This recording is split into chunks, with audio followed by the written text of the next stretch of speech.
A logical address, also called a virtual address, is like a house number that a program uses inside its own world.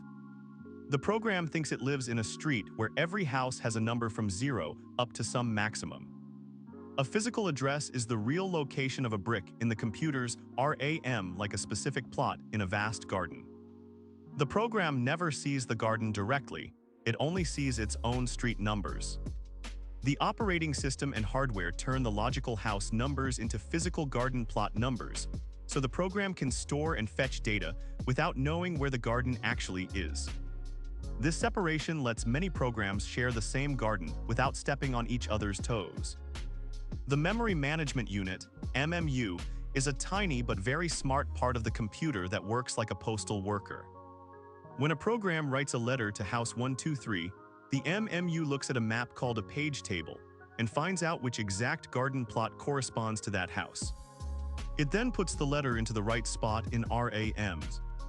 This step is called address translation.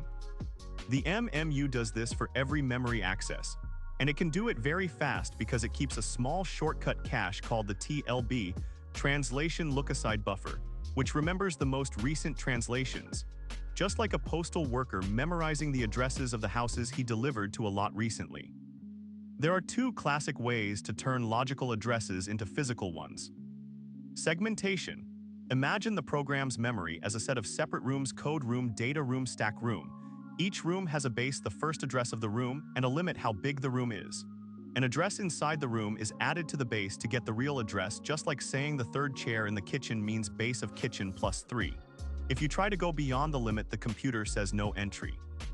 Paging. Think of memory as a huge bookshelf divided into equal-sized pages like pages of a comic book. The logical address is split into a page number and an offset inside that page. The MMU looks up the page number in a table and finds which physical frame a real shelf holds that page, then adds the offset. This is like finding which drawer a page lives in and then turning to the right line inside the page. Paging removes the need for a base plus limit. For every segment, it works with fixed size blocks, making the table simple and fast. Computer memory is measured in bits. If an address uses n bits, there are 2 to the n possible different values. This is because each bit can be either 0 or 1, giving 2 choices per bit, and the choices multiply. 2 times 2 times 2n times equals 2 to the n. For example, a 32-bit address space 2 to the 32 equals 4,294,967,296 bytes, approximately 4 gigabytes. A 64-bit address space 2 to the 64 equals 18 quintillion 446 quadrillion 744 trillion 73 billion 709 million 551,616 bytes, approximately 18 exabytes. The address range starts at 0 and ends at 2 to the n-1. If a system reserves the first 1 gigabyte for the operating system, the usable range for user programs is from 1 gigabyte up to the maximum address. These calculations help designers know how much memory can be addressed and where to place important structures. Mathematically, if A is the number of address bits, then address space size equals 2 to the a in bytes if each address points to 1 byte. Maximum address equals 2 to the a-1. When a program starts, the operating system must decide where in the physical RAM to place it. Think of the program as a set of LEGO blocks that need to be put on a big board. The base register holds the starting board coordinate, the load address. Every logical address the program uses is added to this base value to get the real coordinates on the board. This is called relocation.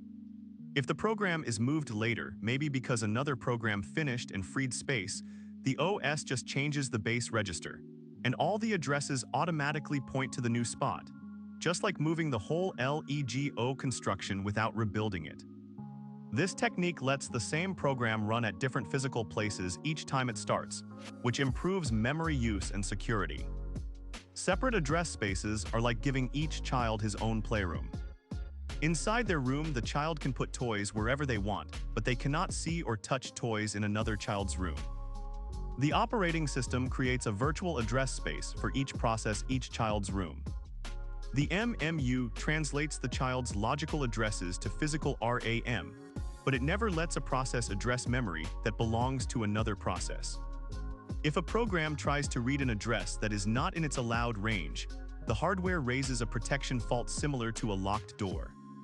This isolation keeps programs from crashing each other and protects secret data, making the computer safe and stable. Access control also uses page-level permissions: read, write, execute.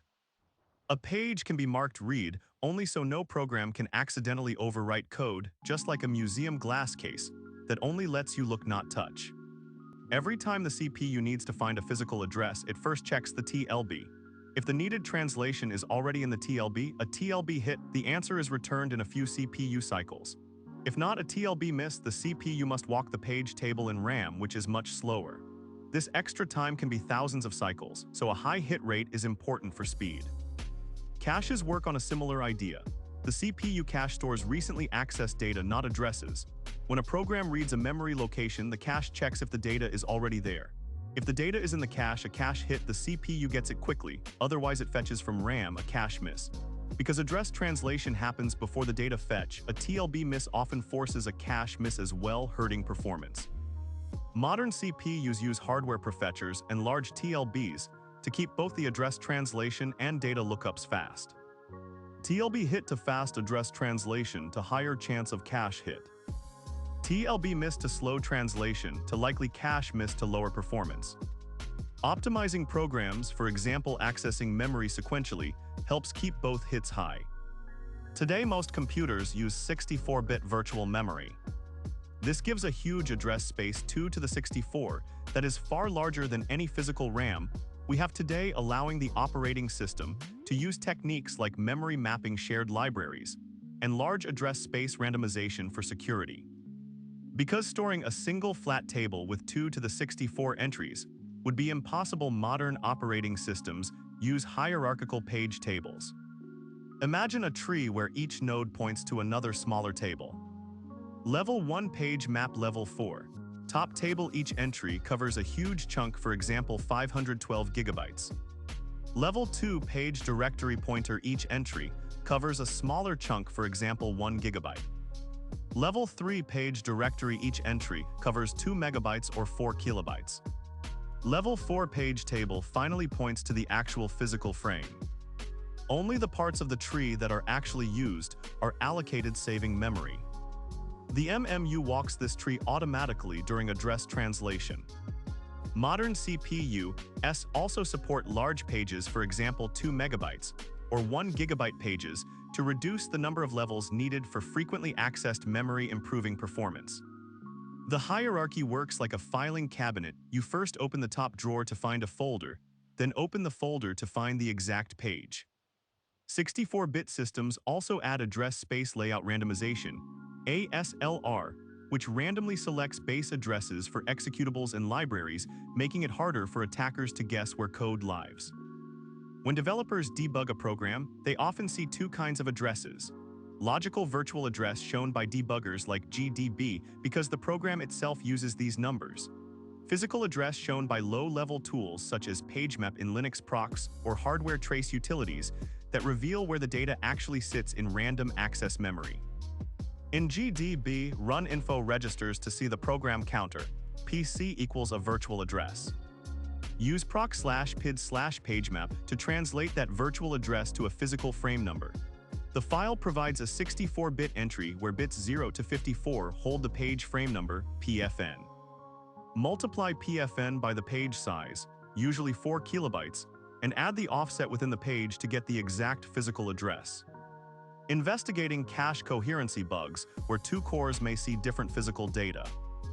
Checking memory leak diagnostics that rely on physical memory usage.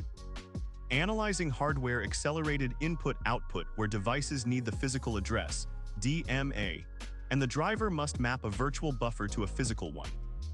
Many integrated development environments also show the mapping in a convenient way. They display a virtual address column, and when you hover, they show the corresponding physical address if the operating system permits access. This dual view helps developers see how the operating system and memory management unit are moving pieces around behind the scenes.